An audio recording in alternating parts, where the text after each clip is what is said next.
श्री राधा कृष्ण। श्री हरिवल्लभ भक्तों में आ जाते हैं श्री चित्रकेतु जी। शूरसेन देश में प्राचीन समय में चित्रकेतु नाम के एक राजा थे। राजा की बहुत सी रानियां थी, परंतु उनकी किसी रानी की कोई संतान नहीं थी। वंश नष्ट हो जाएगा, इस चिंता से राजा को ठीक से निद्रा तक नहीं आती थी। एक बार अंगिरा ऋषि उनके यहाँ पधारे। महर्षि तो कृपा करके उन्हें तत्वज्ञान देने आए थे, किंतु उन्होंने देखा कि मोहवश राजा को पुत्र पाने की प्रबल इच्छा है।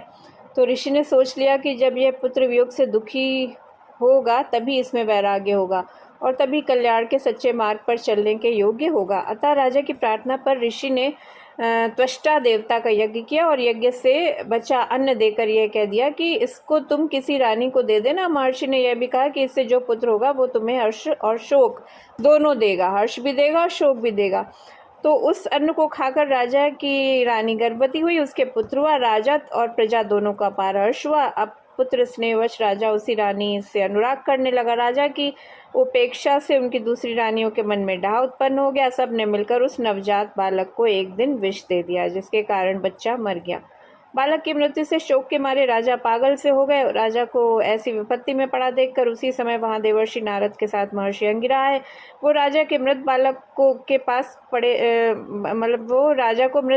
पास पड़े देख समझाने लगे। राजन, तुम जिसके लिए इतने दुखी हो रहे हो वो तुम्हारा कौन है? इस जन्म से पहले वो तुम्हारा कौन था और अब आगे ये तुम्हारा कौन रहेगा?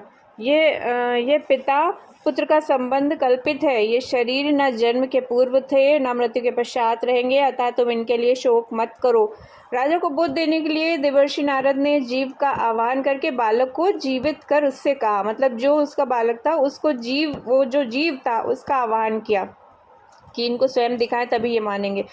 तो उसका आह्वान किया और जीवित कर उससे कहा, उसका आह्वान किया तो वो बालक जो मृत बालक था वो आया और उससे देवर्षि नारद ने कहा, जीवात्मन देखो ये तुम्हारे माता पिता बंधु बांधव तुम्हारे लिए व्याकुल हो रहे हैं, तुम इनके पास क्यों नहीं रहते? तो जीवात्मा ने कहा, ये किस किस जन्म में मेरे माता पिता हुए थे? मैं तो अपने कर्मों का फल भोगने के लिए देवता मनुष्य पशु पक्षी आदि योनियों में अनंत काल से जन्म लेता आ रहा हूँ। सभी जीव परस्पर कभी पिता कभी पुत्र कभी मित्र कभी शत्रु बनते हैं। ये लोग मुझे अपना पुत्र मानकर रोते क्यों हैं? शत्रु मानकर प्रसन्न क्यों नहीं होते? आत्मा तो कभी मरता नहीं, वो नित्य है और शरीर नित्य है ही नहीं है, फिर ये लोग क्यों व्यर्थ रो रहे हैं? राजपुत्र का जीवात्मा इतना कहकर चला गया, उसकी बातों से सबका मोह दूर हो गया। मृतक का अंत्येष्टि संस्कार करके राजा शांत हो गए।